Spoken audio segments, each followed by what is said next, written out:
Good afternoon, everyone. How India's district administration works explores the structure, roles, and functioning of the administrative machinery at the district level, the vital link between the government and the public. It highlights how policies are implemented on the ground through coordination among various departments under the leadership of the district collector. We are honored to welcome Ms. Malati, the Assistant Collector of Kadalur, who joins us today to share her insights on how India's district administration functions at the grassroots level. Her dedication in public service makes her the perfect voice to guide us through the workings of our administrative framework. Now, I would like to welcome our respected director, Reverend Father Anthony Sebastian, to deliver the welcome address and set the tone for today's.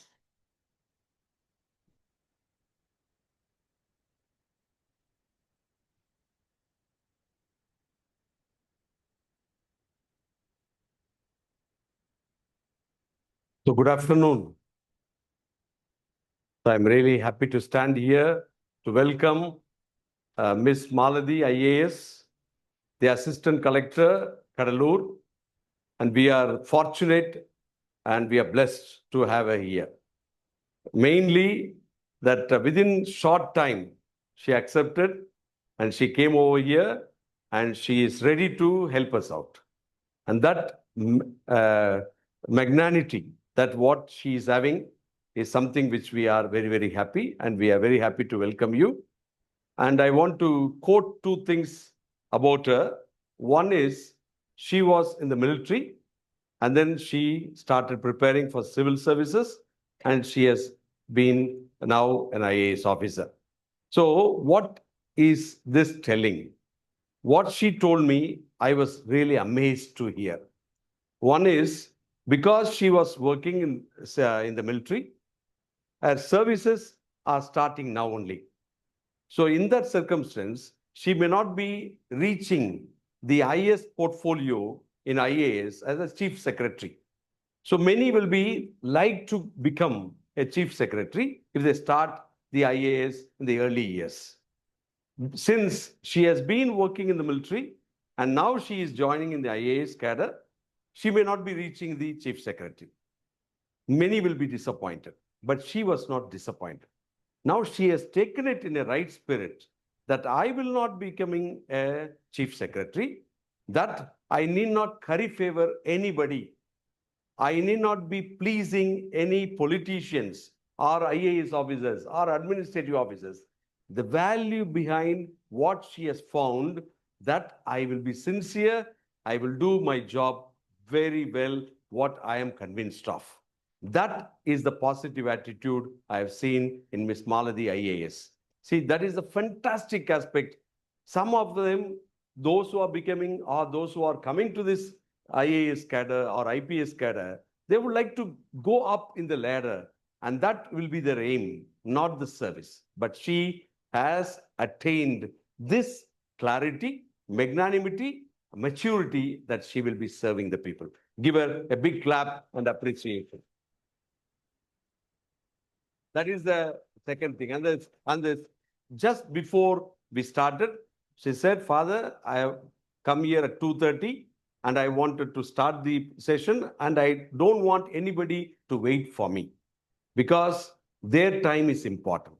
The kids or anybody, their time is important. I want to give the importance to the time of each one. Fantastic commitment. And I really appreciate you, that punctuality, giving time, understanding the time of the others. And if you have that value, you will be successful in your life. And I wish the same to Ms. Maladi IAS. Be successful, and your service is going to be inspirational, motivational, and also many will be following you. And I want many of the youngsters come up like you. And having said that, I welcome Ms. Maladi IAS amidst us, and also all of you. Especially, I would like to thank Mr. Bernard. Mr. Bernard and Ms. Maladi are the classmates in their professional studies. And after that, she went into the military, and then now she has come to the administrative service. So I thank Bernard and I welcome him also. All of them are big people. They are looking small, but they are all big people who are helping us. And I would like to welcome you all too, to attentively listen and understand what Ms. Malati IAS is inspiring us, and also what she is challenging us, and what she is helping us to get motivated and look forward for what you are come here.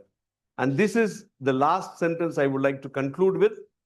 See, she had the motivation to do what? And this motivation has to help us not to become an officer, but after becoming an officer, what you are going to be. Then you will automatically become an officer. If you are going to only think that I am going to be an officer, you will not know what you have to do after that. But think about what you are going to do, like Ms. Malati, what she has as the dream and the plans for what she is going to do that way. And please forgive me to say this. We have asked Ms. Malati, what can we really help you out, in the sense, anything you will be looking forward from us.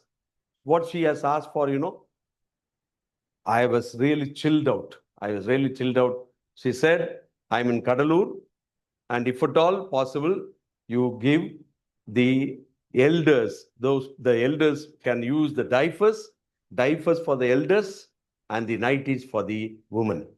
And that, if you are able to give, I can share it with the poor and the needy. Give her a big clap. That is the biggest point which we are able to do. And we have done something little, and it will be helpful to you. And welcome to JD Academy of Excellence. Thank you.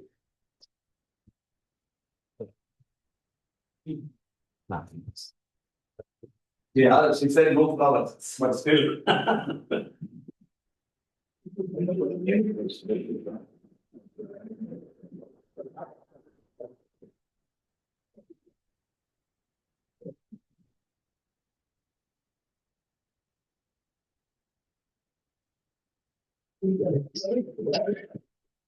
Now I request Mr. Bernard to kindly introduce our guest, his friend.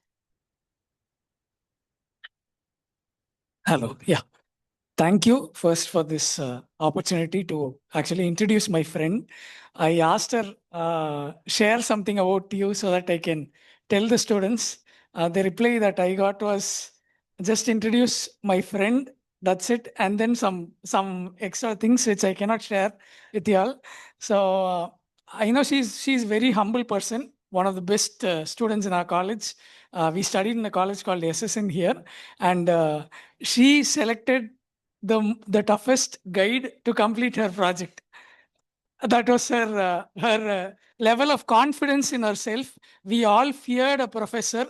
We all backed off, but she, along with the most, I shouldn't say dumbest students, because they are all my friends, the weakest students in our class, along with her, they completed the project. So that is her. And the story behind her getting into armed forces is also funny.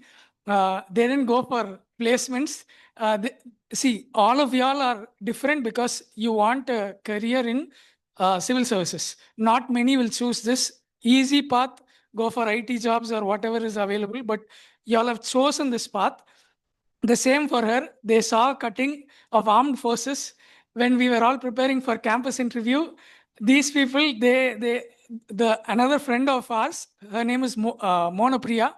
She wanted to get into that. She accompanied her to the interview or the exam. She cleared the exam and the other one failed. So that's how she went into services. And armed forces, it's not good. It's not an easy job. We saw how she was there. That shaped her, and rightly, as father said, even getting into service, the fun talk within us was all the young officers who cleared the exam, their aim was, we'll eradicate corruption. We will make, overnight we'll change everything. The maturity she has, she knows what can be done, what cannot be done, what should be done. See, that's the maturity and the level and the confidence. I really wished we had a mentor like her, because at that time when myself or Mr.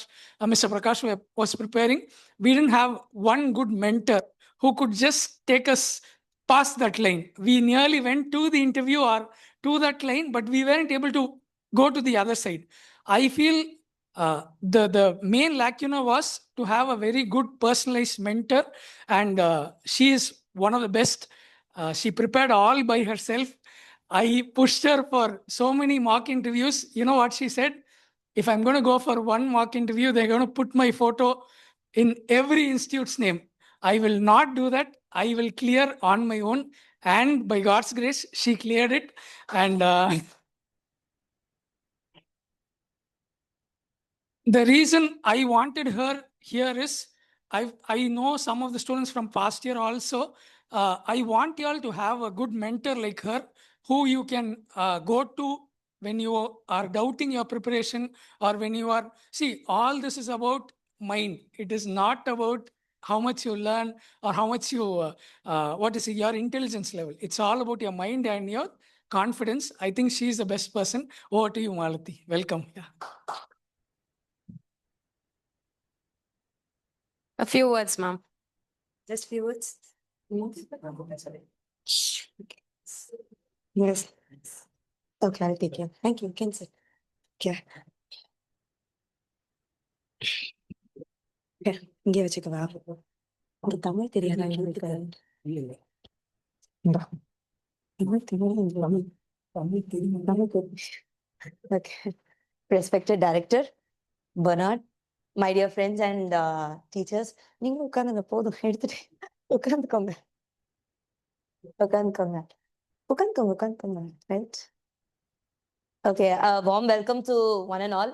எனக்கு தெரிஞ்சு எனக்கு மைக்லாம் தேவையில்லை. My voice is pretty loud, given from military, so I think I can reach all, even the last one without the mic. But for the people in online, joining online, I think the mic will be very helpful. So I'll go with the mic. First, thank you, Director Sir, for giving a very honorary welcome to me. I didn't expect this much. I'm not that great a person like what he told. It's a very, very normal story, but he made me out of life experience person. So thank you, Director Sir. Thank you, Bernard, for it. It's like whenever he is standing here, how many of you know Tamil here? How many of you don't know Tamil here? Okay, where are you from? Jharkhand. Up? Arunachal. Okay. Other one? Kerala. Jharkhand. Okay, fine. Right. So I'll, for the sake of them, I'm most comfortable in Tamil. Like, as I studied in a government school and English is not my medium of communication. So kindly excuse me if I make a mistake in English, because that's not my native language. And I'll always have to think in Tamil and then translate in English and then put it up. So the flow has got to be a little patchy. If I would have given an option to talk in Tamil, I would have definitely done that. But that's for the sake of the other three, let's stick to my patchy English, right? So the moment my Bernard was here talking good things about me, the only one thing which kept reverberating in my ear was there was some exam in which we both didn't prepare. I'll tell you very honestly. And one of the instructor told that 10 years down the line, நீங்கெல்லாம் உருப்படவே மாட்டேன் அப்படின்ட்டு. For those who understands Tamil, okay? So 10 years down the line, நீயெல்லாம் உருப்படவே மாட்டடா அப்படின்னு. We both, like, you are not going to make anything in life. That's what they told, okay? And we both, I think we didn't get some practical notebook or something. So they said, like, with this attitude, நீயெல்லாம் like உருப்படவே மாட்டேன். Now when he is talking, I know which position he is in, which position I am in. Like, I'm getting those thoughts that, okay, 10 years before somebody told this, and after 10 years, we both are sitting here as chief guests, so which means life gets better. So thank you, Bernard, for that. It's like I can never see, I know Bernard is a very important person among the society, among the religious organization, among the UPSC preparation and anything. But finally, I always see him as that friend, right? We always used to go to that canteen, have food and everything. So I always, whatever big image he is, I'll always see him as my friend. So having said that, thank you for having me here, Father. And I would really like, if suppose you have a work, you can carry on also, because I again told you, I like value, time is the most important, precious thing. So I'll be really, I don't want to hold, even the instructors also, I don't want to hold anyone's time. If suppose there's somebody is busy with something, they can carry on. It's only me and the students, and we'll do that. Thank you, Father. Thank you for having me. Right. Even instructors also, if somebody is like preparing for class and busy, sir, I'll handle, sir. I'll handle them. I'll handle them, sir. No issues.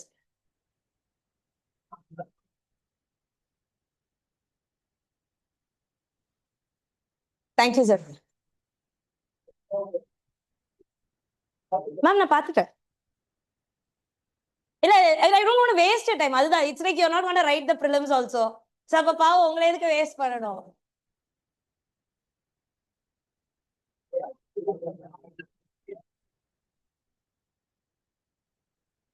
Right.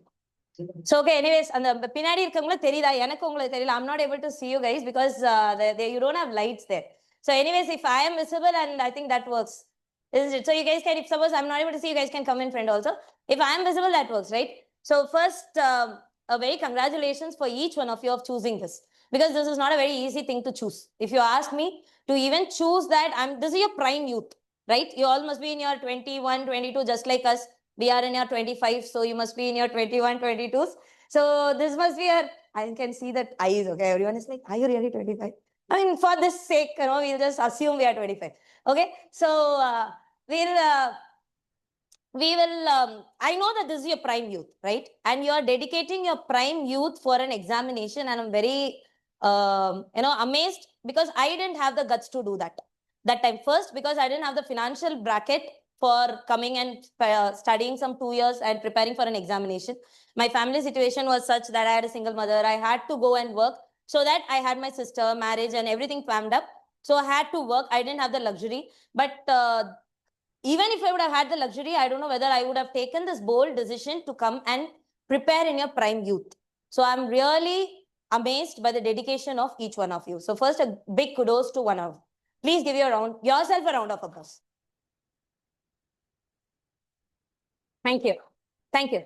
So the next one is, this is not going to be a session wherein I'm going to, like, as somebody, the good lady introduced me as, we are going to talk about district administration and stuff. I'm not that, because I've also just cleared my UPSC, if you see, and it's been just 2 years. I'm also in my district training as a trainee. Like, the entire training of IAS is 2 years. We clear UPSC, we go to Labasna, then Labasna is around 1.5 years. Then we come to district for 1 year as a trainee, and then again go to Labasna for phase 2, and only then your name gets into the Gazette. So even, I don't know, technically Malti IAS, whether it's right or wrong, because I've just written my departmental exam. If I fail in the departmental exam, I know not be even Malti IAS. I just cannot put IAS as of now. Anyways, that may not be the problem. So the thing is, I may not be the right person to exactly talk about the district organization or district administration, because I don't have the right experience in it. But having said that, I'll be the right person to talk about either UPSC preparation or in general life. Because as I told, I've seen all the parts of life. Like, you asked me about the military part, I've seen the military part. You asked me about the part where we have to struggle financially, I've seen that. You asked about the part where you'll have to do everything on your own, and sometimes life feels like there's no one to look up to, I've seen that. You asked me about the part wherein I was the happiest, I've seen that. So I'll be the right person to address this particular crowd, but I may not be the right person to talk about the district administration. So I'll excuse myself from the topic a little bit, if that is okay with if that is okay with all of you. Right? Okay, great. So just to give a glimpse of my day today, right? Yesterday, how my day was, so that it may motivate you guys to pick up this service, right? Because we all think about IAS, we just put some videos in the Google some videos. We see some IAS officers entry. I know behind there is this BGM and all those stuff, and we get the goosebumps, and we want to become IAS officer. So IAS officer's life is not that. It is not about entry. It's not about the beacon. It's not about the car. It's not about the salutes. It's not about the pride. It's not about. And the second video you see is like officers like me who have done absolutely nothing in life as of now. And then they come to the students and speak about, you know what, I did this, I did that, I studied this, I studied that, right? So you will find only these two categories of videos in the net. This is not what IAS is about. I will tell you what my ideal day of, how many of you want to become IAS? IPS? No IPS. I see some hands which have not gone up at all. So what are you planning to prepare? Why are you guys here? You're just here because you like to see me. Hi, Anglady, why are you here? You didn't put your hand up for IAS. Oh, you're TA, the group 1. TNPC, group 1. Okay, I mean, it works. Both of them are almost same. So group 1 as well as the IAS, the first posting is going to be same, because we get into sub-collectorship and you get into RDOs. So the routine is going to be same, right? So I yesterday woke up at around 7:30. There was a call about a road issue. People were blocking the road. there was something happening, there was two sides, they were protesting or something. So the call was there was a law and order issue, you will have to go and sort it out. So we go there, we try to sort out the role issues, we try to speak to the people, try to convince them that this is right, this is wrong, please don't do it. But then they will not get convinced. So you put in that little more effort. So my day went from 7:30 to around 12:30 trying to do that.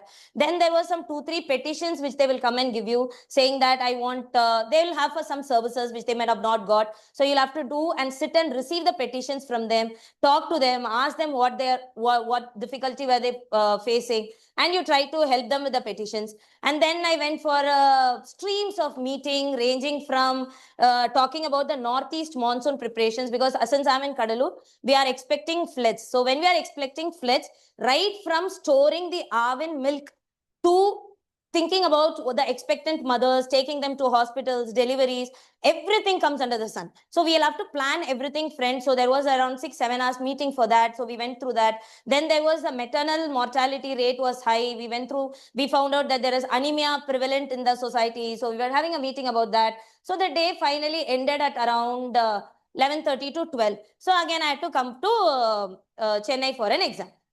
Is this even glamorous? Is this glamorous?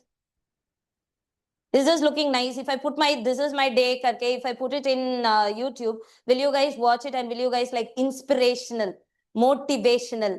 Are you going to type all these things? No. Because for us, we like the background music with the car entry and exit, isn't it? But this is what a life of IAS is. It is not what you see in this thing. But this is extremely, extremely interesting. Because you are in a place where you can help people. For me, it's a normal road law and order issue. For someone, it is their entire life depends on it. For me, it's some one petition with this, which is not having electricity connection in some place, which is going to take me a 2 minutes phone call. For someone, it's their kid and their old people staying in the room in the fear that the room is going to collapse someday. So you are in a place wherein every minute and every second of your life, every phone call you make is going to bring a change in somebody's life. You must all be having a small house. Everyone will be like aiming. Your parents must be aiming to build a house, isn't it? They'll be building a house. Or you must be having a small piece of land in your name or in your parents' name. What will happen if the land gets encroached upon? Somebody takes up your land. What will be the situation in your house if suppose, let me say you have a piece of land wherein your entire family has invested their generational wealth, their energy, money, everything, time in buying that piece of land, and somebody comes and takes that land upon. For a sub-collector or for an RDO, for a TNPC Group 1, for an IAS, this is our day-to-day bread and butter. This is not glamorous. This does not come in the press. This does not come in YouTube. But if at all, I still remember that there was one small incident. Some old woman, she has spent her entire savings and she has bought a plot. Somebody took her plot with some manipulation. It was just, for me, it was a matter of one single signature. I just signed it by saying that to get the plot black to her. I was just doing my duty. Nothing fancy, nothing this. That's what I've been paid for also to do. I just did it back. I didn't realize the importance and impotence of it. She came next time with the big bucket of whatever she made in her house. She still has my photo in her home. I don't know why. But still, the non-glamorous thing which you do with one signature changes somebody's fate. And that is the reason you should be in IAS. If somebody is getting motivated with the entry, exit, people like me coming and talking to students, keep that aside. That motivation will not last. The motivation is the power of one single signature. The power of one single tick mark you do in one single paper of a file. That will change fate of millions of people there. I had a meeting for 2 hours, 3 hours. We just took a policy note of that we will supply extra WIS tablets to the pregnant mothers. And there are more than 4 lakh pregnant mothers in Kadalur. 4 lakh pregnant mothers are going to give birth to 4 lakh children who are going to be in a better health when they are coming to the world. Your single meeting of 2 hours, your single signature which you just took over a cup of coffee is going to change the fate of the future Kadalur. And you have around 10 such meetings in a day in an ideal life of a collector. I think this is the power of a collector. This is where you guys should be motivated. If somebody asks you why you should become a collector, you should become a collector so that first your ink changes from green to blue. I think you understand what I mean, right? You have to become a collector so that your ink changes from green to blue. I was extremely enthralled when the first time somebody gave me a green pen to sign. As usual, I just took, as soon as I went to the district, they asked me to sign a taking over form. So I just asked for a pen and they gave me a green color pen. And for the first time I signed in a green color pen, I knew that I have reached. This is why I prepared for UPSC, that your ink changes from blue to green and the green is going to change life of people, right? So if anyone again wants to become IAS, always keep thinking this in your mind, that there is someone in some corner of the district praying today that a good IAS officer is going to come to the chair. And that good officer is going to be you. That good officer is going to come and change the fate of me, my students, my people, and that good officer is going to be you, right? There is a plethora of things which you can do in IAS. Like you go, today I go to a school, I go and visit a school, I can bring changes in the school. And yet another thing, like when I was in military also, or whatever, if something, I say something, right? If I say that today I'm here, the room is like this. If I say that, I think there should be boards in the room which has motivational quotes. It was just a word I said. There should be boards in the room which has motivational quotes. This will be done tomorrow before 2 o'clock. That is the power of your words. What you think will happen in the district. Today I go to the school. I say that I think there should be a free sanitary napkin dispenser. Within evening, there will be a free sanitary napkin dispenser. If I say, I think the students are walking little far, there should be a bus stop here. There will be a bus stop here and the next bus which crosses you will stop there. If I go to an old age home and I say that there is number of beds seems less, next day the old age home will have 100 new beds. That is the power of your words. That's the power of what you can do and bring change if you come to IAS, right? So for that, if you're going to give this 3 years to reach there, I think this 3 years is worth it. Have I made my premise clear? Right? Okay. Having said all these things, I have done my part of talking. Now I would request you guys to ask any doubts. I know that you might have thousands of doubts. Don't, like, even if it's regarding UPSC, please shoot. I'll answer. I'll not say that I'm the brilliant of minds. My rank was 237. I had the reservation quota. That's why I could get it to IAS. If I didn't have the reservation quota, today I may be an IPS officer, which is equivalently good because for my personality, IPS would have even suited better. Anyways, so I did have the reservation quota with me. I did have the financial backing with me because I've already worked for 10 years. I did have my savings. Plus in CSAT, I cleared with 1 mark. My GS1, I scored 131 or something, and GS2, the CSAT, I scored 67 point something, which is barely passing the cutoff. So I would say I did have my luck as well as God's grace, whatever way you put it, I call it God's grace. If people who don't believe it, they can call it luck. But I did have all these things. So I may not be having all the right answers to you, but I can guide you to where to find the right answers. So you can shoot at whatever. That's why I wantedly sent all the people of authority to carry on to their work so that we can be free. You just shoot me with whatever questions you would like to have. Until and unless you're not going to ask questions, questions are not going to get resolved. This is the first thing of UPSC. Be bold. Even if at the cost of people laughing at you, you are feeling that, yeah, if I do this, what will other people speak? As a matter of fact, even I am shivering inside. Let me literally honest. Like, I've never met this big of crowd. I don't talk to students like this. This is not my style. If you go and Google my name, you will not find any videos of me. As Bernard said, I didn't go for any mock interview because I was very scared that they're going to put my videos there. Second, I always felt that you go to a mock interview, they will try to correct us, saying that this is what you spoke, this is wrong, this is right. And I will get lost. My originality will get lost. So I never went for any mock interview for the exclusive same reason. So this standing here is as scary to you as to me. Right? So please go, shoot your questions, whatever you would like to know. Yes. Pretty lady in white. Yeah. Yeah. Tia. Yeah. Leah. Parent for UPSC. So Very perfectly long time. But What is a pretty long time? Okay. so I get lost at times, especially sometimes people feel like overwhelmed. And sometimes interview about past riddles. I'm scared or how to go about the meeting. So please do something not go about the meeting. Okay. Thank you, Kia. I think Kia is all alone in this. We all are feeling extremely confident, isn't it? Nobody is feeling overwhelmed here with syllabus, right? Everyone is feeling syllabus is very small. Okay. Even I felt syllabus was very easy. It was just what, hardly 6-7 papers, isn't it? And then what? There was this political science, which was actually I didn't even study. I was just dreaming and I wrote. So I think I also felt syllabus was very easy. It was not at all overwhelming, to be very honest, because after I clear, I can come here and say that it was a very easy syllabus. You're not supposed to get overwhelmed and everything. Trust me, after giving interview, even before the results are announced, I was confident that I will not make the cut. I never knew that I could do this exam. Every mains paper, before I sit in that examination hall, I will just say that just keep me alive for this exam.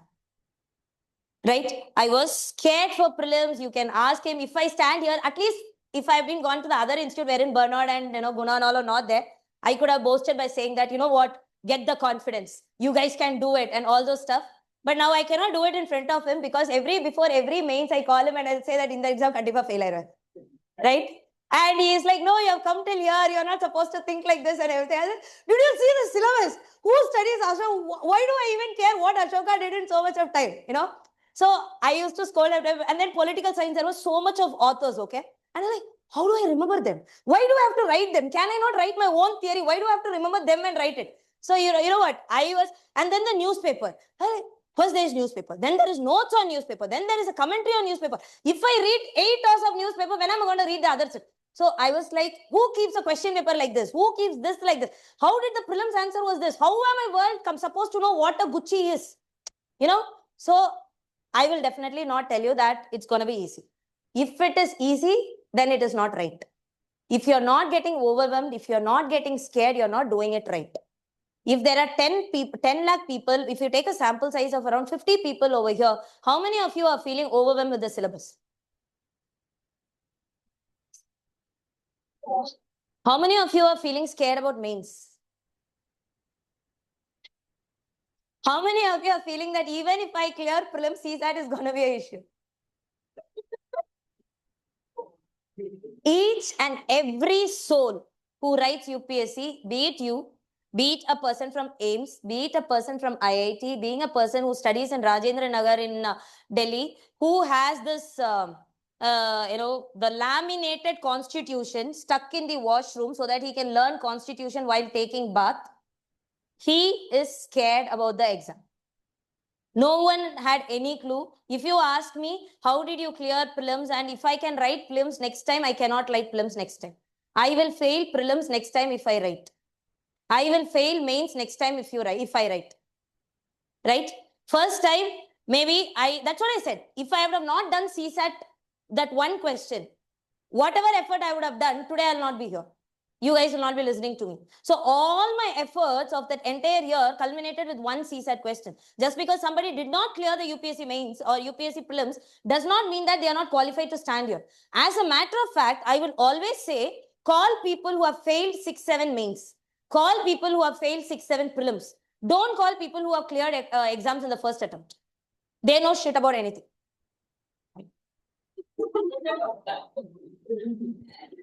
It will not be published. I'm so sorry. Okay. So they just don't know about length because it was very impulsive. It happened, especially prelims. It just happened, we wrote something and, that one CSAT question made me a great genius today that I am here today. Had I not written that one CSAT question, even if I would have been the most brilliant mind in the world, my word will not carry the legitimacy which it carries today. I will not come and say that, yes, you can do this. But even if I have not cleared that one question in CSAT that day, and that question also, I didn't even read the question. When somebody was taking the paper to me, randomly, I marked B as an answer. I don't know why. I just did that and that B became right and I got 2.5 marks there. And my clear cutoff was 67. Had I not marked B that time without reading the question, My word here, when Tia was asking, like, how are you feeling, overwhelmed or not, or whatever, even if I would have convinced her with all the examples in the world, she would have not trusted me. Because I didn't mark that B right on that particular day. Right? So, yeah, I am with you. It is going to be overwhelming. If somebody is telling it, otherwise they are lying. Even after 5 attempts, 6 attempts, 10 attempts, sitting in a prelims hall is nerve-wracking. Right? The only thing I want to instill a sort of little, I want to give you a sense of your competition, okay? This is going to scare people little. I don't know whether it's the right forum and the right time to do it, but I'm anyways going to do it. Your competition is not among the people over here. These guys are not a competition. They are your friends. They are your studying together. Your competition are not people from Tamil Nadu. They're all doing their own thing. Your competition are, there are guys in Rajendra Nagar, as we both are sitting and talking. As whenever you're rolling your, scrolling on your phones, watching reels, whenever you feel that the subject is difficult, let me take a break for one day and go out. Whenever you feel that, let me go for a movie. Whenever you feel that, I'll go stand for a cup of coffee with my friends and gossip about something. Whenever you feel that you have to bitch about something, difficult thing which is happening in the world, you know, that this is happening to me, that is happening to me, that girl did wrong, this girl did wrong. Whenever you want to gossip or say anything wrong about anyone, there is somebody who is sitting in Rajendra Nagar. The same time, people are coming from that particular background with the fire in the belly. I've seen people, I've seen my own course-mates. They wake up at 4 o'clock every single day. They, as soon as they wake up, the first thing they don't even brush, they don't do anything. They just go to the library immediately because they need to put place there. They need to capture the place there. They're not that well off that they can afford a permanent place. So they rush to the library, they book a room, they book a table for them. The table has much the size of what you're sitting. Then they come back, they take bath. By 5, they are there in the table. They are there in the table till around 10, 10:30 with their books. Entire concentration in the books. They don't have a girlfriend. They don't have people in the home to talk to. They don't have anyone to ask, Babu, Kana Kalia, like, did you have food? Sorry, sweetheart, what are you doing? Sweetheart, am I missing you? I am missing you. I want to see you. They don't have anyone to drain their energy. They don't have anyone to call and ask, did you eat this food? Did you drink this water? What color dress are you wearing? You look pretty. You look handsome. They don't have anyone to do that. Their entire soul of existence is for studying UPSC. They don't take breaks. They don't scroll their phones. They don't have a phone. Forget it. Like, you must be even Googling some of my course mates. They don't have a phone. They don't talk to friends. Even if they talk, it's relating UPSC. They don't go out for movies. These are your competition. Nobody is going to set different papers for you and them. The day and the time you are scrolling in the phone tomorrow or today, I want you to realize something, that there is someone in Rajendra Nagar who's not doing it. And that guy is beating you slowly. You are losing your race to that particular guy. The day you decide that I am like going to take a break and going to go roam, I'm not saying against it. We do take breaks. But whenever you do it, in your back of the mind, remember that there is a guy who's not doing it. And that guy will beat you brutally in every stage of the exam. And that guy, after clearing the exam, will have the royal life, royal whatever he dreamed of, which you will still be dreaming. That guy is your competition. Not anyone which you see directly. Because if you are seeing a guy, if you are sitting here talking to me, she is also sitting here talking to me, both of you are wasting your times. But that guy is not sitting here talking to me. He is reading your books. That guy is your competition. If you are in a movie, somebody else has accompanied you, you both are wasting your times. But that guy is in his book.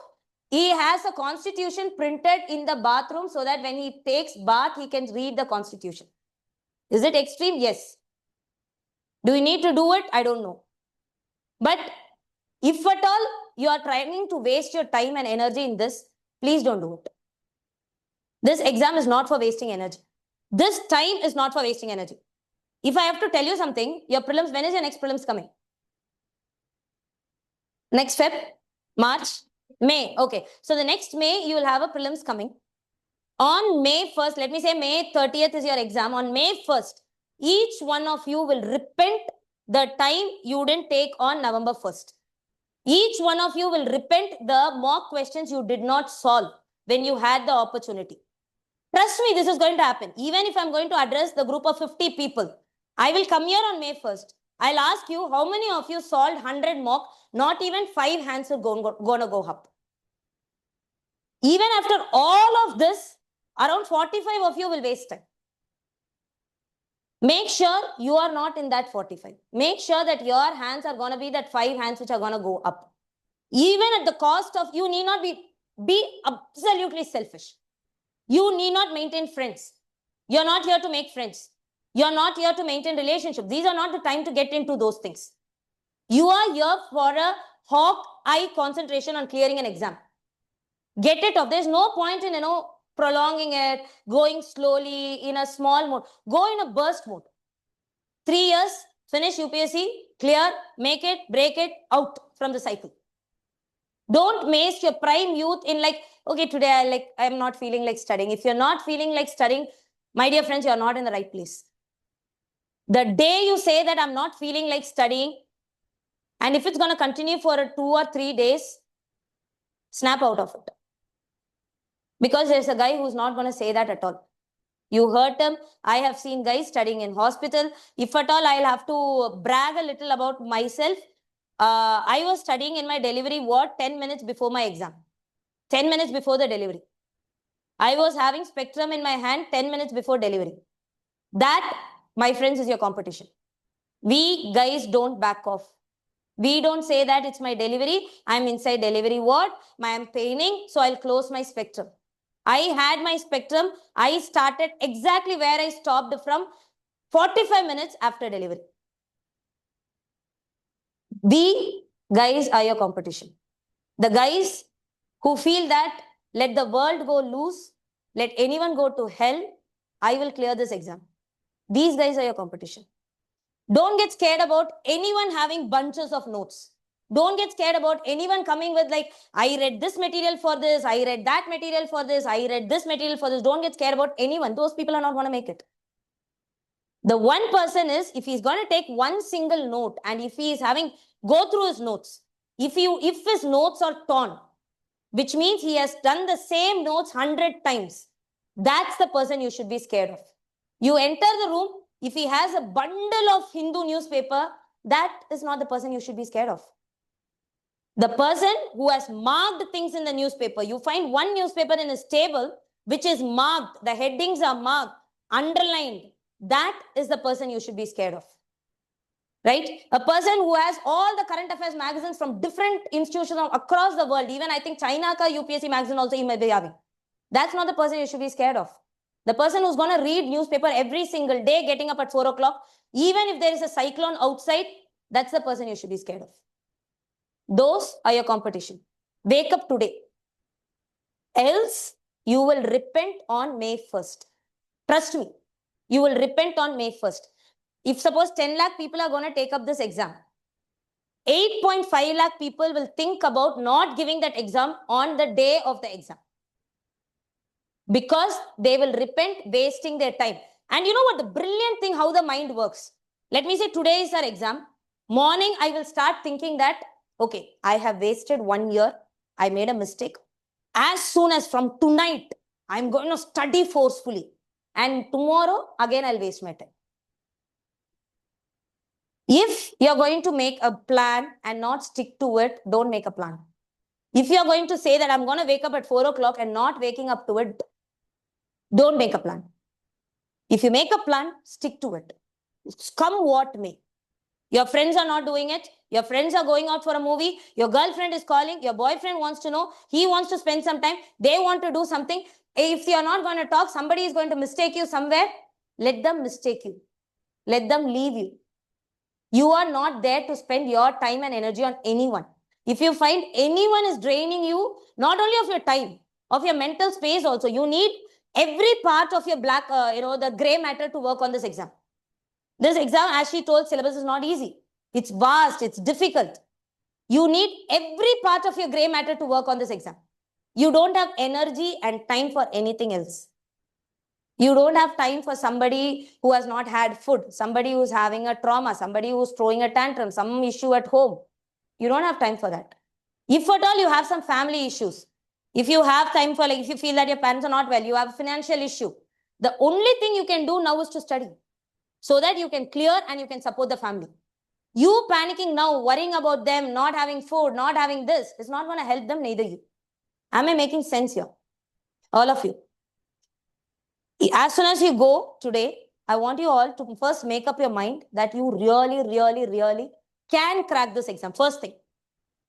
If you give up on yourself, no one is going to trust on you.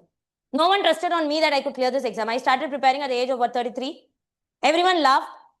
It's like, I did have my set of friends. Obviously, I'm not going to say them. They are the only people who said you could and you should do it. Remaining, everyone laughed. They said it was, and the risk I took was I left my military for this. I did not take permanent commission. I finished my short service commission of 10 years and took a risk of moving to UPSC. Everyone said that's a foolish decision to make. You had a comfortable life. You had a military career. You had a rank before your name. And you are just willing to throw off, yeah, life. You need to take your choices. You need to make bold decisions. You need to play with it. You cannot be very serious with life. You need to play with it. You need to take the risk. And you all have taken the risk. The opportunity cost of this risk is huge. You're here in your prime age. This age, you're not going to get it back. If you decide to waste your prime age in the name of preparation, quit preparation.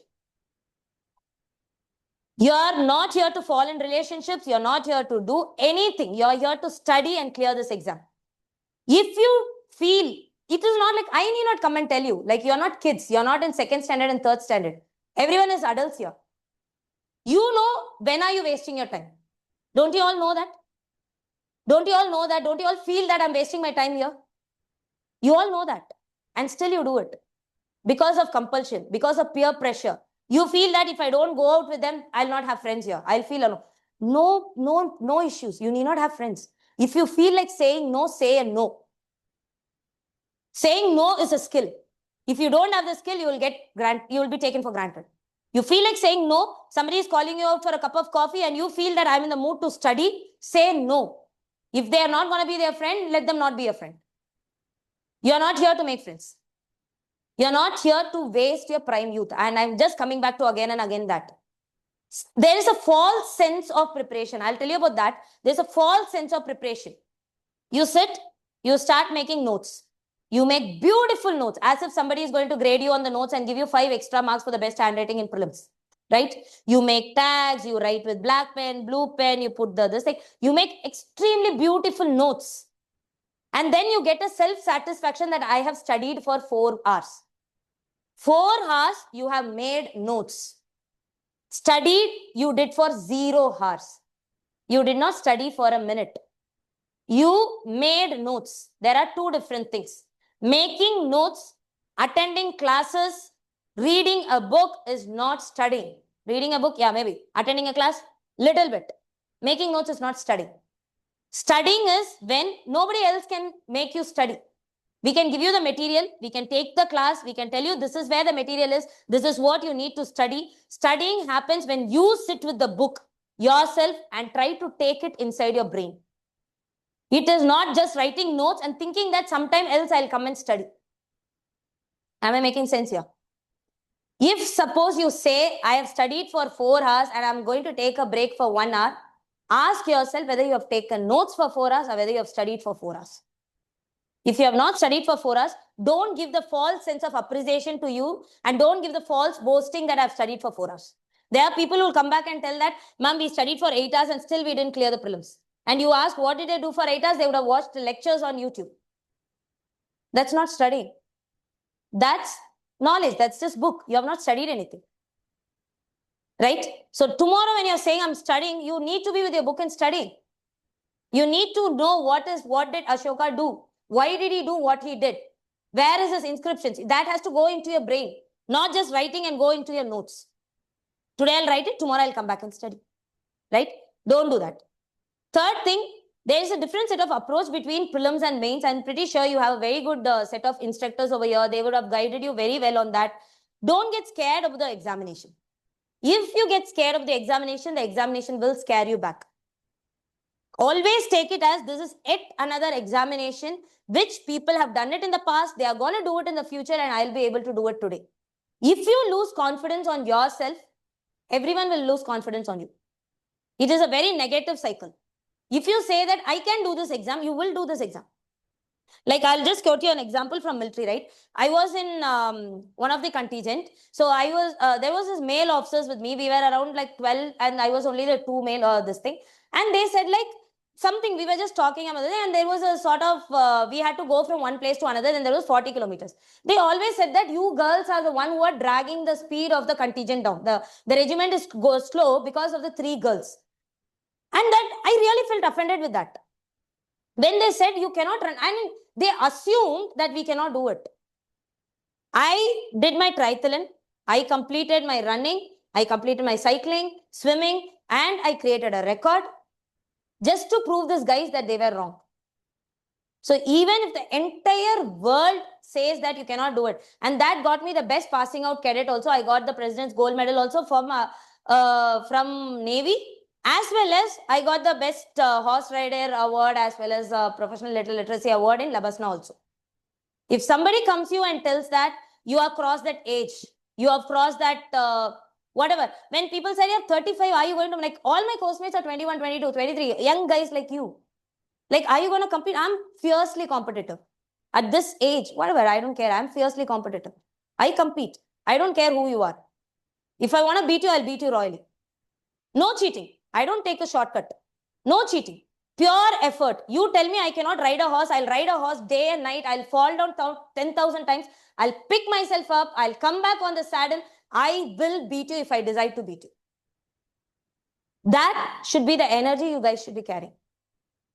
Don't give anything. Don't give this like, okay, that guy feels. That guy who has studied for 8 hours failed prelims. That guy went to prelims and he couldn't clear. He has attended 8 interviews and he didn't clear. It's okay. Somebody like me went without giving one single mock and I cleared. That was my first mains. I didn't even join any coaching institute. I cleared. We clear from every corner of the world. Everyone clears.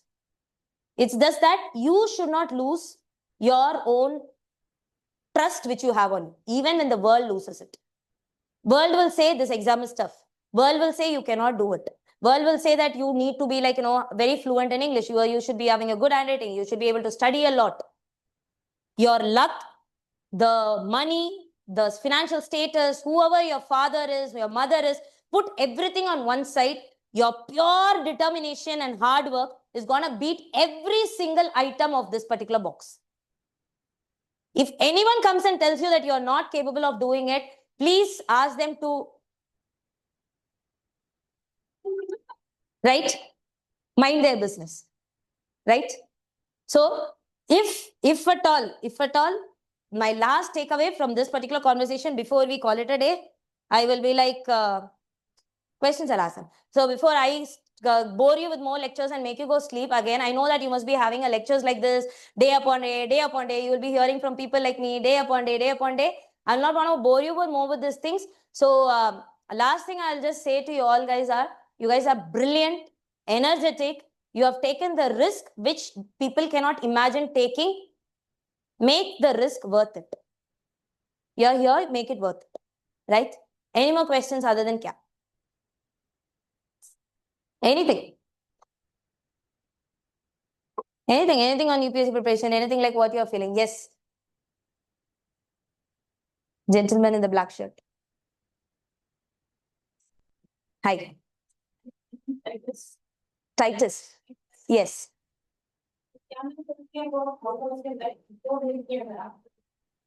Okay. See, actually, there is a saying that you can take a person out from military, but you can never take a military out from a person. I don't know how my life was after military because there is never after military in your life. You are there in military, you carry your military values everywhere. Just to give you an example, again, I don't want it to be recorded or it should not be considered as self-funding. Can I have some water if that's okay? Thank you. If that should not be, if like, There was this departmental exam, I just told you, right? Only when you clear the departmental exam, you will be...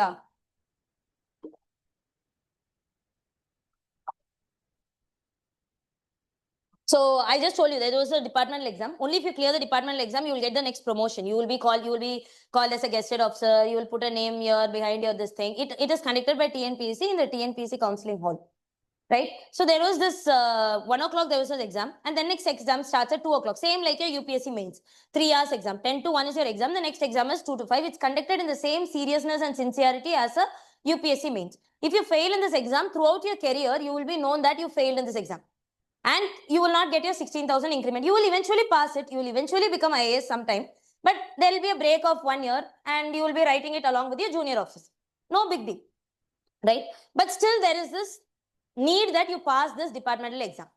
So one of my friend, very close friend, not even like we all 14 of us are together. We are Tamil Nadu cadre IAS officers. We all were writing the exam.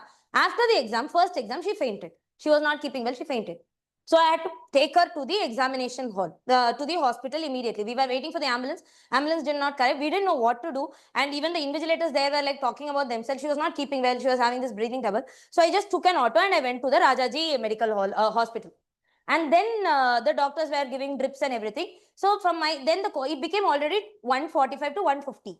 So there I got a call from my coursemate by saying that if you are not back by 2 o'clock, they said 2:30. 2:15 is the cutoff. If you're not going to come by 2:15, they said they'll fail you in this exam. You'll have to write it next time. They'll consider it as absent. You have to write it next time. Now I'm there in the emergency ward. That girl is half conscious. As a person, I just didn't feel like leaving her and coming. So the normal tendency for me was I just said, okay, leave the exam, no issues. I'll write it next time. Let them fail me. And I kept the call. It was that natural to me. I didn't think of it. I didn't think it as some great deal or something or whatever it was. For me, the person in front of me came first. All the examination was secondary. But when I came back, the chief controller of examination came and he was very happy I told this. He gave us the extra time of 2 hours to write. Finally, we wrote the exam. Then I started getting calls from across saying that what you did was a very good thing. So whatever I did was the most natural thing to me. Anyone in military would have done the same thing.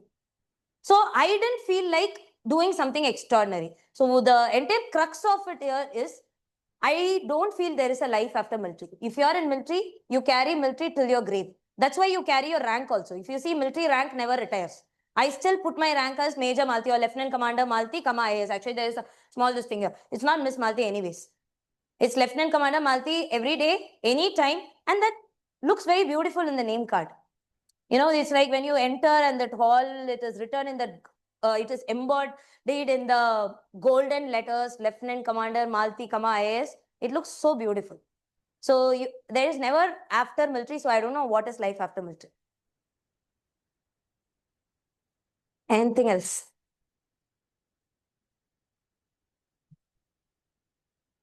Yes. Hi. Hi, Arvind. About the interview experience. Okay.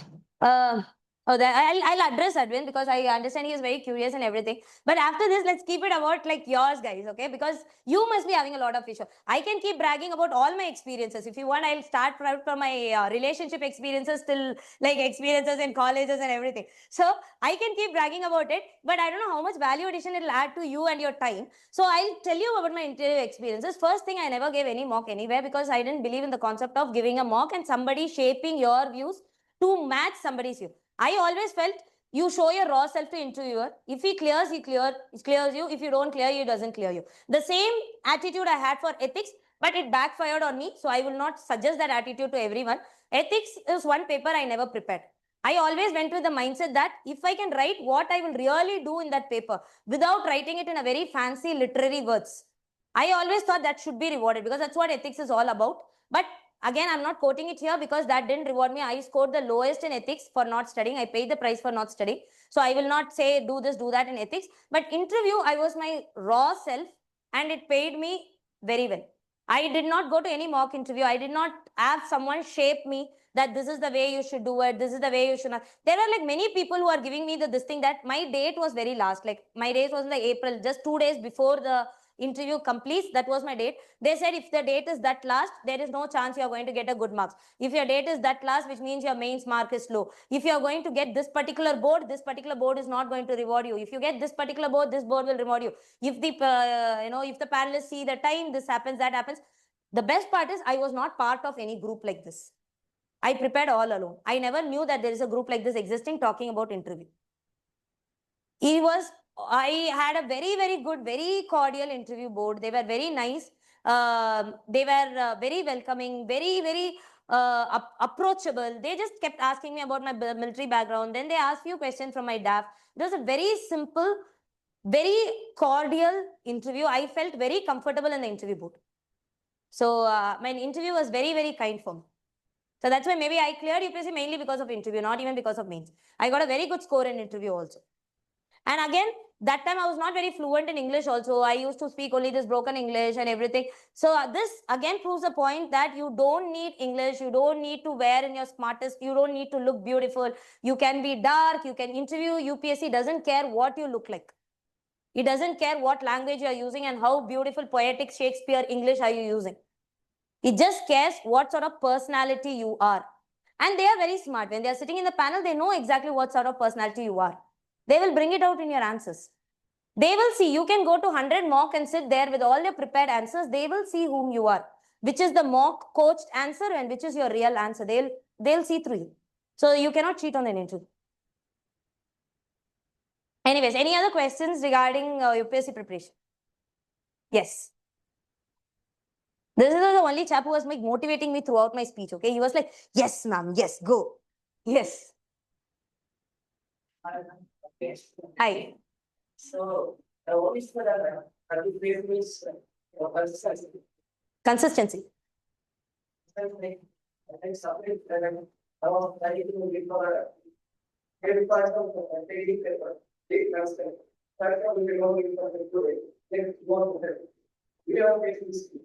Yeah. Yeah. Thank you. Right. So, coming to the consistency part, always have a schedule. I don't know how many of you have a schedule. How many of you have a schedule? What you are supposed to do tomorrow? Okay, you have a schedule tomorrow. You have a schedule. You are an instructor. You will have a schedule. Anyways, otherwise preparation. I'm like, how many of you will have a schedule? What you're gonna do tomorrow? This is what I'm gonna do tomorrow. At 4 o'clock tomorrow, this is what I will be reading tomorrow. How many of you know that? No. Okay. How many of you know what are you going to do next month at 4 o'clock at the same time? December 2nd, 4 o'clock, what will I be doing? Which means you are in a sea. You know that there is a destination somewhere, but you are just being radarless. You are not having a direction to go to the destination. If your life and your UPSC preparation is not planned, you will never go to a destination. How do I plan a UPSC preparation? You all know when you say prelims, right? Write the date of the prelims. That's where your preparation should start from. The date of a prelims, let me say 31st May is your prelims date. 2 weeks before your prelims, you should be able to revise every subject one day. So you will have to go backwards from that particular day. Tonight when you go back, take a piece of paper, start with your UPSC prelims, May 2027, or even you can go with your mains. Mains exam is so and so. Only thing you need to complete before your prelims exam starts, like, okay, I'll give you the timeline also. I didn't want to go into it, but still, just because he asked, I'll give you a timeline. We are in November. Ideal, if you are aiming for the prelims 2026, ideally, your prelims mode should kick in from February. February 1st week onwards, your entire prelims mode should kick in, wherein you will read exclusively for prelims. Before February 1st, which means 31st January 2026, your optional should be complete. Complete in the sense, you should be taking the notes, you should have read the notes, you should be making the third tier notes. What is meant by third tier notes? First, you make a note where you just know these are the things which are there. The second notes, you will concise that notes and you will write that these are the notes, these are the things I need to remember. The third is the crux of the notes which you will read before the exam. At least your first notes and the second notes for your optional should be ready. You should read your optional, complete your optional, make notes of your optional, do whatever you want with your optional, because if your optional is not ready before your prelims kicks in, which is February 1st, 2026, even if you clear prelims, there is no way you will clear mains. This 3 months between prelims and mains is not enough for option. That is enough for all other subjects, GS1, GS2, GS3, GS4, everything else you can study in this 3 months. Even if you have not studied any subject before, everything else you can study in this 3 months. But if your optional is not ready, there is no way you will clear mains. You can write the best of prelims. So your first thing, the timeline should go like this. Before January 31st, 2026, your optional should be ready. Before 1st May, 1st May 2026, your prelims should be ready. 1st May to 31st May, you should solve around 50 mock interviews, mock question papers. Every day, I mean, there is a knack to it, right? I always believe that. Let me just ask you, since he asked about consistency, I'll just ask you. Assume that you guys have studied history, history, geography, economics, current affairs, environment, everything, right? Everything. Around 10-15 times you have studied all the syllabus. In prelims, there are 100 questions. How many questions do you think you can answer? Like knowingly, that with the knowledge, out of 100, I've studied my prelims. How much do you think you can answer with your knowledge? 50? 20? You cannot answer more than 30. Irrespective of how many books you study. The remaining 70 comes with your muscle memory, and there is something called, there is a movie called Veteyada Vilayada, where he'll be speaking about Raghava instinct, right? So there's something called instinct. There's something called a gut feeling, which will tell you this is the answer. That gut feeling has to be developed from your UPSC previous year question paper. Every day you have to develop that gut feeling. Every single day I used to solve some 10 to 15 10 to 15 UPSC previous year question, not for the knowledge perspective, but to develop the gut feeling. Okay, if UPSC is asking this sort of question, this may be the answer. This is the flow. It's just very slowly you develop a gut feeling for the answer. Nobody will be able to teach you that gut feeling, right? Similarly, when it comes to consistency, coming back to his question, when you have a plan, you know whether you are failing in the plan. Without a plan, if you are going to start, you will never know where am I going. Whether am I even writing in the right direction. So first, tonight, everyone have a plan. Start by making it from the 2026. This is my date. This date, I will finish my history revision. This date, I'll finish my geography revision. If you're not being consistent, if you're missing the deadline for history revision, you are going to miss all the deadlines in the consequent next plan which you have made. Adjust your plan accordingly. Bring back the consistency at whatever cost it is. Anytime you feel I am not consistent, the only person you have to remember is somebody who is reading Constitution while taking bath, somebody who is reading a spectrum while giving birth. Your consistency will automatically come. If you are feeling that I'm not consistent, you are losing the race with somebody who is, nobody is consistent. Nobody likes like getting up in the morning and they're like, yeah, I'm going to read at, Spectrum and, Lakshmikant is so interesting. I'm so happy. No one does that. Everyone feels difficult getting up in the morning. Everyone feels difficult opening up the book. Some days you are very low, especially for girls. At least you are like talking about this. Girls, we do have that cycle which messes up with our moods and hormones and everything. Those days are extremely frustrating. We get angry with everyone. We get angry with our friends. Forget Lakshmikant. Right? So those days it becomes extremely difficult. Your mood is everywhere and something happens in your house, your entire energy is there. Your mood gets spoiled. Somebody fights with you. Your mood gets spoiled. You don't feel like opening the book. It's very easy to open the book when you're in a good mood. It's very, very difficult to do it when you're in a bad mood. And can I ever guarantee you're not going to have a bad day? Today, if I don't wash my hair, I have a bad day. So, bad days are going to come. It's going to happen. Those days, everything will happen. Your life happens. Just because you're doing UPSC, life doesn't stop, no? Just because you're doing UPSC, everyone else is not going to be good to you. Life will keep happening. And that should happen. It will keep happening. Things will happen. Good, bad, ugly. Everything will happen. People will leave you. They'll fight with you. They'll come to you. They'll give you attention. They'll take the attention. Everything will happen. But that is all one way. That has to be mutually exclusive to what's happening in UPSC.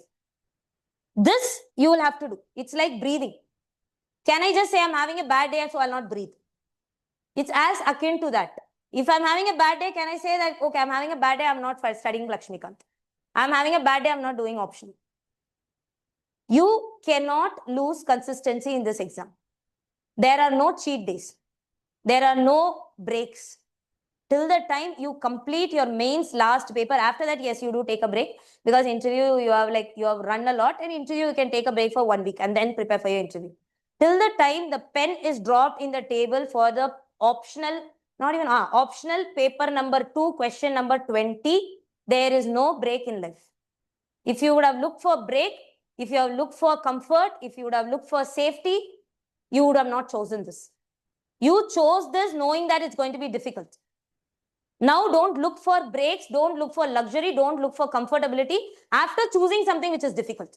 If that is the case, you could have had 100, because you are a calibered person.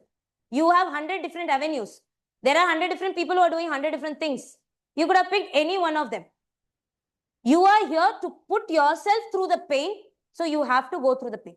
There's no excuse. There is nothing sugarcoating here. Nothing I'm going to say that, okay, take a few days break, go for a trip, have time with your friends, family. You can do all these things when there is a guy who is sitting there and solving mock at around 50 mocks per day speed. You can go have time with your friends, go unwind, take care of yourself, and then come back. But that guy is not going to wait for you.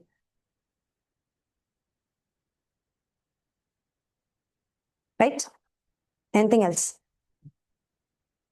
I think they call me for motivating you, and I've done exactly the opposite of that.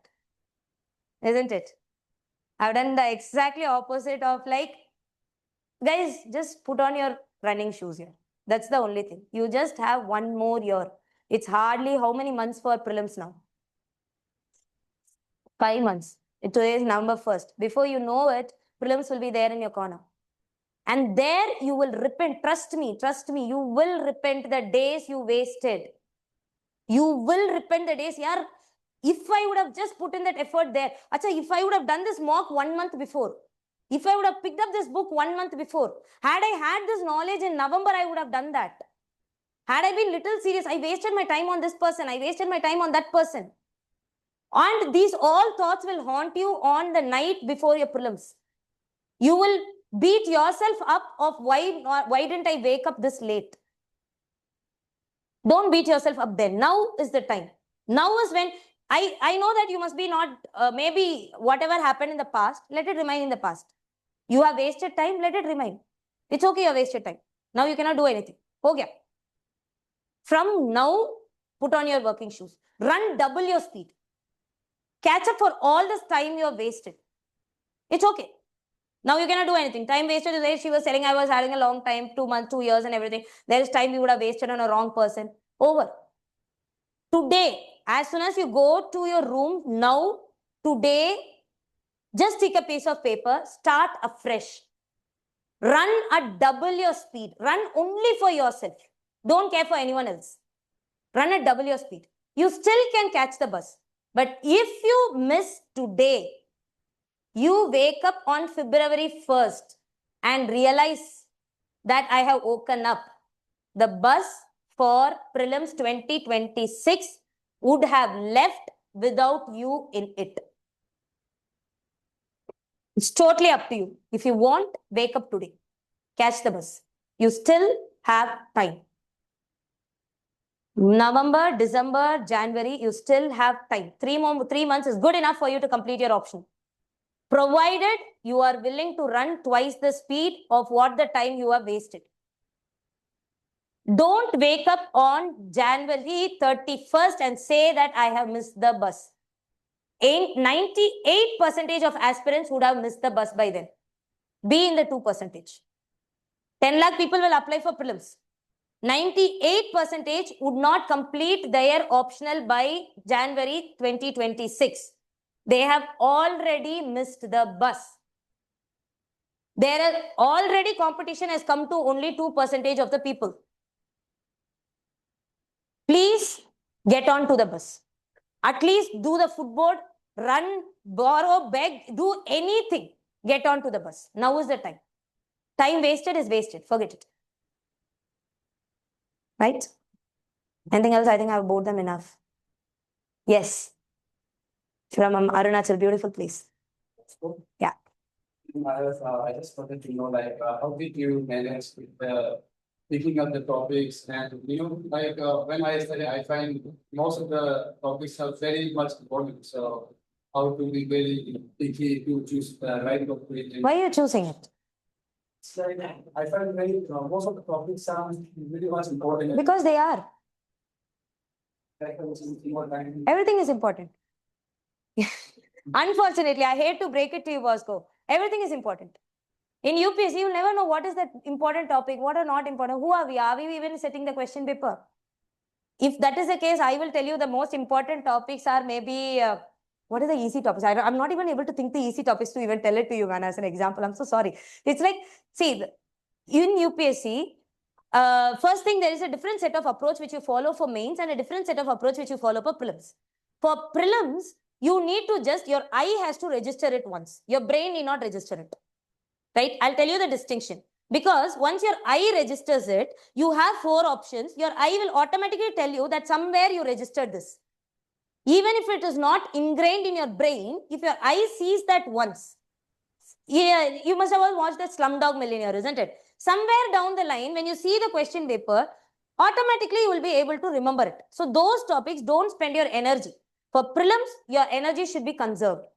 Energy is spent on mains because in mains, you don't have a time to change the pen if the pen falls down.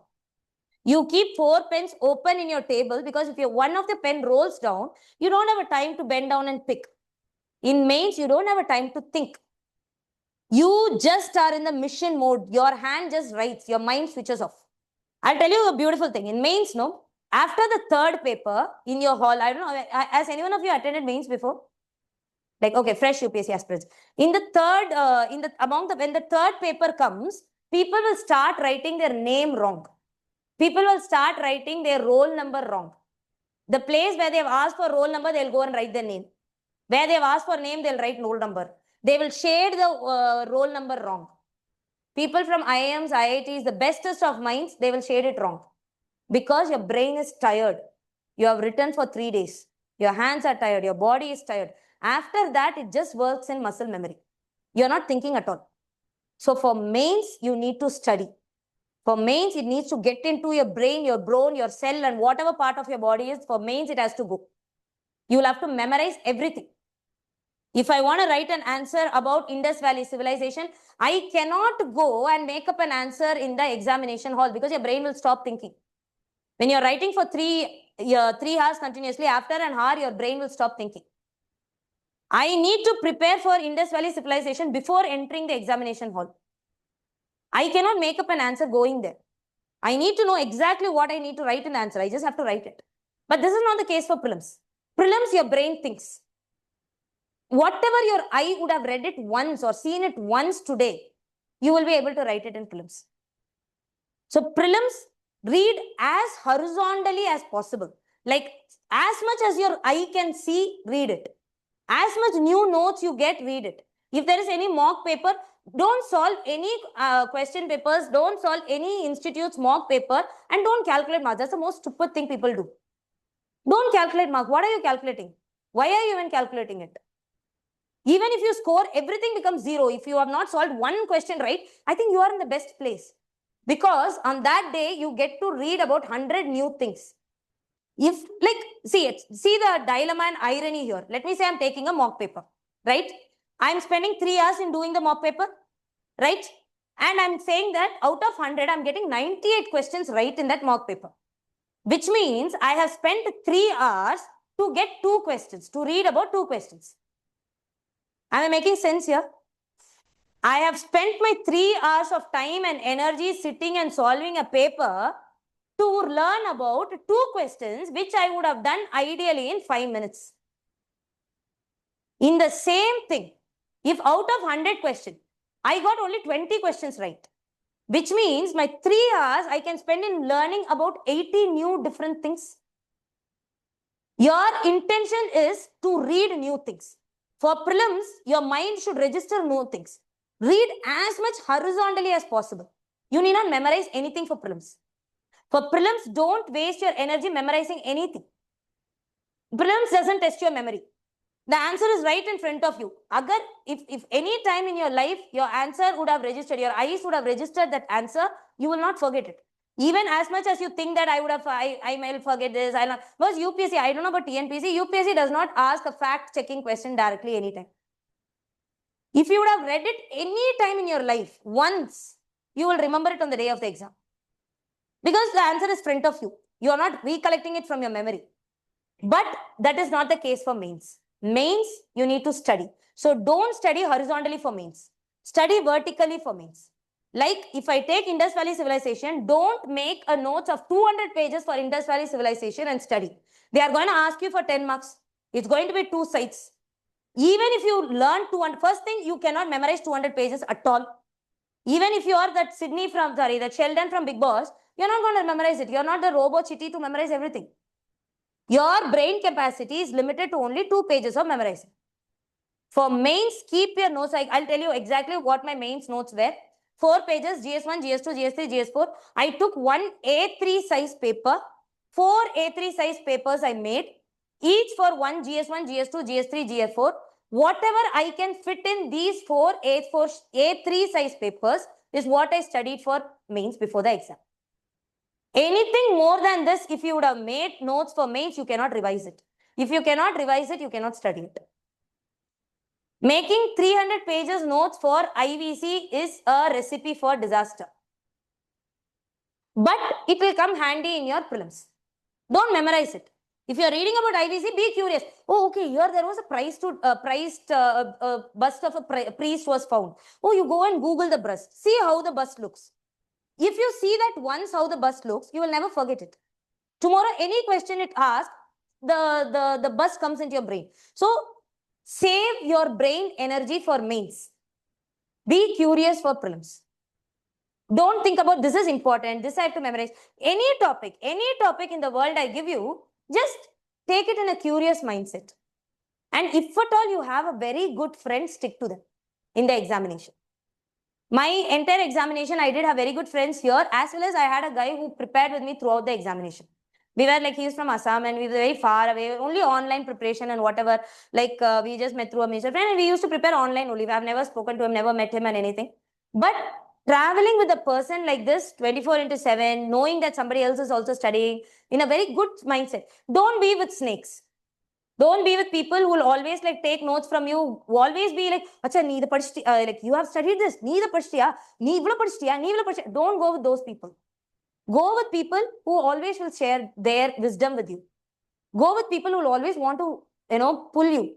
Don't go with people who are being jealous of you. Don't go with people who are like, oh, you got this notes, I didn't get this notes, I didn't do this. Don't go with these people. If you have someone like this whom you can lean on and trust, the journey will become a little easy. Who are genuinely interested in helping you. Not somebody who is like just being with you to know what you are studying. So can we call it quits? Enough of boring you guys? Yes.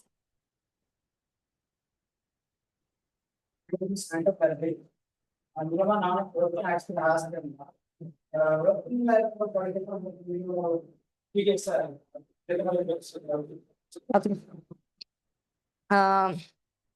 Again, I don't know whether I'll, at the cost of sounding pessimistic, right? I was a mother, I was also working, I was in military and a mother and I was studying. You were also working. I understand your financial and this thing, you need a work and you are studying. There may be people who are studying from a very, very poor background who cannot even afford a coaching. There may be people who I know they have to even share the newspaper because they cannot afford a new newspaper every day. Does UPSC prepare a separate question paper for us? You are working. I understand your family pressure. I was a mother. I understand my pressure. Does UPSC give a separate question paper to us? Do we get extra 5 marks for the financial hardships we have? Do we get an extra 10 marks in interview because we are coming from a poor background? Is mains going to be easy for us? Are they going to say leave 2 questions because you don't have a father? Question paper is going to be same. Evaluation is going to be same. You like it or not, I feel sorry that yes, you have to balance both. But there is nothing which can be done. There are no shortcuts. There are no, if again your competition is studying for 8 hours a day, you will have to work 6 to 7 hours a day. You will have to forego your sleep and study for 8 hours a day. There is no sugarcoating it at all. I cannot say, okay, or it's basically 8 hours a day into 3 years. If you make it into 4 hours a day, make it into 5 years. This is not going to take. You don't have the luxury to say 4 hours, 3 years. That doesn't happen. If that can happen, all the people who are sitting and putting 8 hours a day, they are not fools to do that. If one can do it in 4 hours and 3 this thing, one can have everything together. I'll have a work, I'll have a family, I'll be a great mother, I'll do everything and still clear an UPSC examination. Somebody who is giving his life and energy for 16 hours a day sitting there and studying, he's not a fool to do that. We have absolutely no choice. Life is not easy for you. I'm sorry for that. But you need to take that 8 hours a day. You study, you have to reduce on your sleep, you'll have to reduce on your comfort, you'll have to reduce somewhere because 24 hours is fixed. I wish I can extend it for you, which I couldn't. There's nothing we can do about it. You have to take your time. I cannot, I'm so sorry to say this, but there's nothing which anyone can help you for this. If you are working, it's difficult, I accept, but there's no two way about it. Or you increase the number of years. Don't aim for 3 years. Don't aim for 2026. Because see, you're competing with somebody who's studying 8 hours a day. Is it even feasible that you study 2 hours and he studies 8 hours and both of you clear 2026 prelims? That will be unfair for him, isn't it? If you think about it, it's very fair for you. You're earning, you're getting the money.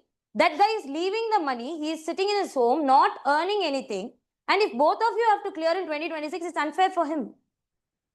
So either you aim for like extending the duration or you aim for 8 hours a day.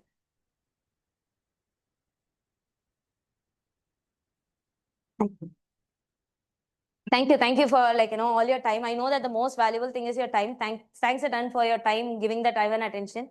It was an honor and pleasure being with each one of you. Thank you, Bernard, for having me.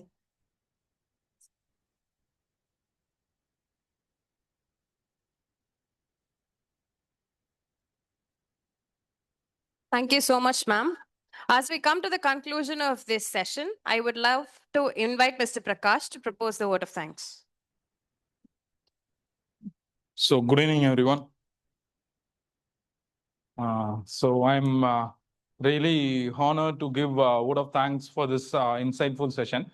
So first and foremost, I want to thank Ms. Maladi IAS ma'am for her wonderful insightful vision and her thoughts. Okay, inspiring thoughts. Hope you enjoyed the session, and definitely it will helpful for your preparation, isn't it? So how you need to build your preparation, isn't it? So it is going to redirect and rechange the path in which how you need to go. Okay. So thank you. And along with that, I want to thank our director, sir. So who always give us the opportunity to have this kind of sessions. And along with that, I want to thank Mr. Bernard. So he's my friend and he's the one who organized this valuable session for you. And along with that, I want to thank all the faculty members, staffs, and all the supporting staffs of JDAX Academy. And along with that, and finally, especially you, yes, the aspirants, isn't it? For you only, we guys are working to give some best things for you. So hope you use these, the benefits, and then use it in a better way. Okay. So thank you all. Thank you, ma'am. Thank you.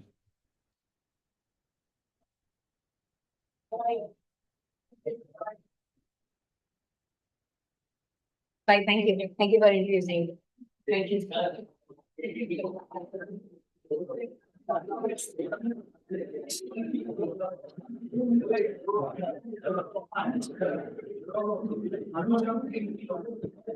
Okay, no?